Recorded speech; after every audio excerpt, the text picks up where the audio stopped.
Okay, so is it recording? Yes. Okay.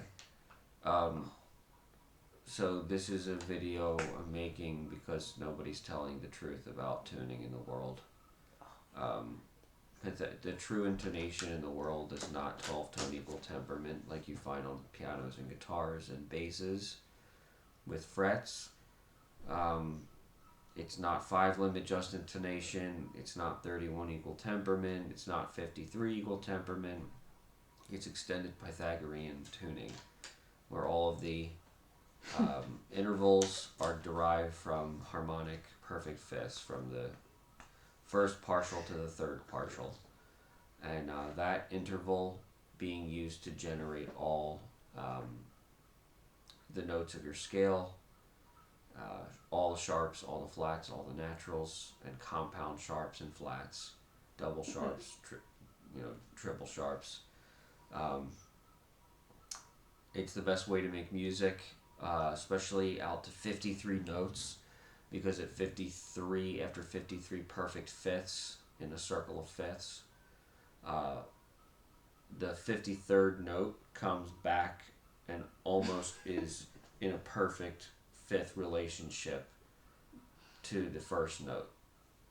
53 and 1 are actually a perfect fifth, just shy of 4 cents, which makes modulating around diatonically fairly easy, without any real difficulty.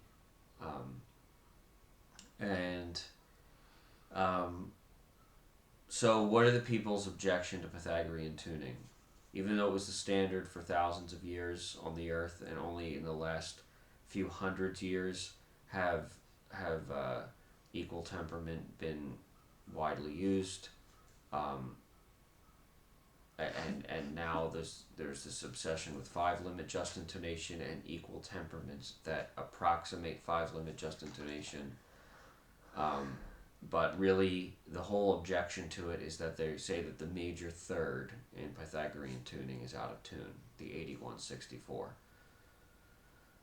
This is not true. The major third in Pythagorean tuning is always in tune, and it is what is a diatonic major third. So, in the key of C, in a C major chord, C, E, and G is in tune.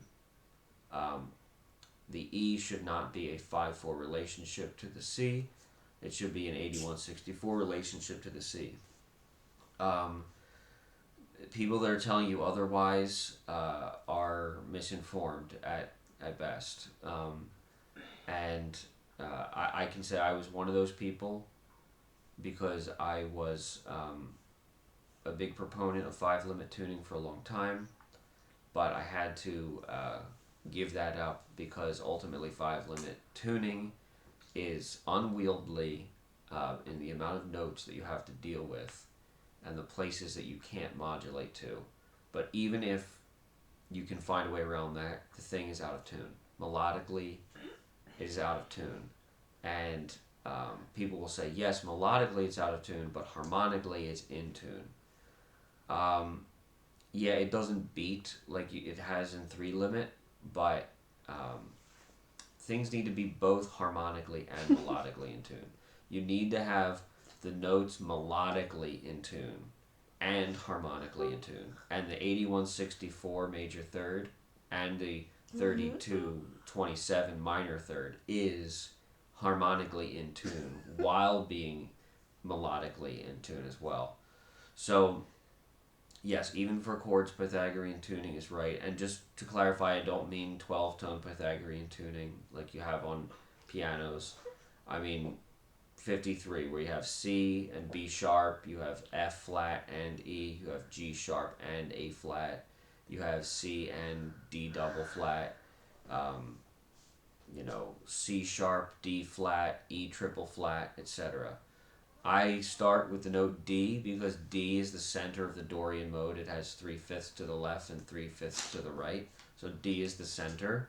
And then if you go out 26 notes on both sides of D, you get 52 plus D is 53. And all the way on the flat side, you get E quadruple flat. All the way on the right side, the sharp side, you get C quadruple sharp. And those are a perfect fifth away from each other. C quadruple sharp is anharmonic to A quadruple flat. So if you have C quadruple sharp and you want to go up a fifth, you could just use E quadruple flat, and nobody's going to really be able to tell the difference. If you even ever wanted to do that, because it's a lot of notes and a lot of keys to go through. Nevertheless, don't believe all the hype around the equal temperaments. There's a lot of big push for 31 with the Lumitone and 53 and Eagle 53 and all this nonsense from the microtonal community. And if the Lord wills, I'll make another video specifically about the microtonal community. And so I think one other thing I wanted to say real quick is another reason for Pythagorean tuning, extended Pythagorean, is our whole music notation system is based upon it, and it is what it actually conveys. Our music notation system is based around 7 notes that are altered by sharps and flats and the compounds thereof. And ultimately, it doesn't notate 5-limb adjust intonation. It doesn't. All it does is, if you want plain 5-limb adjust intonation, you have to say, well, you have to leave the tuning up to the performers, or you have to invent a whole slew of accidentals that muddy the page up and are not legible and not being able to be written by hand, and be clear. So the very fact that our music notation system is the way it is further evidence that our whole conception of music and how we process music and how we think about music is based upon a chain of fifths and a diatonic system of 7 notes that is altered in either the sharp direction or the flat direction. So I hope this is useful to somebody. I will make further videos in the future if there's interest or if the Lord wills. I want to make a video on microtonality, the whole 432 topic, rhythm and its proper use in godly music, the secrets of true intonation, the extended Pythagorean tuning. I call it true intonation because it's what it is. The kind of secrets of how things work and how notes and chords are spelled and should be spelled.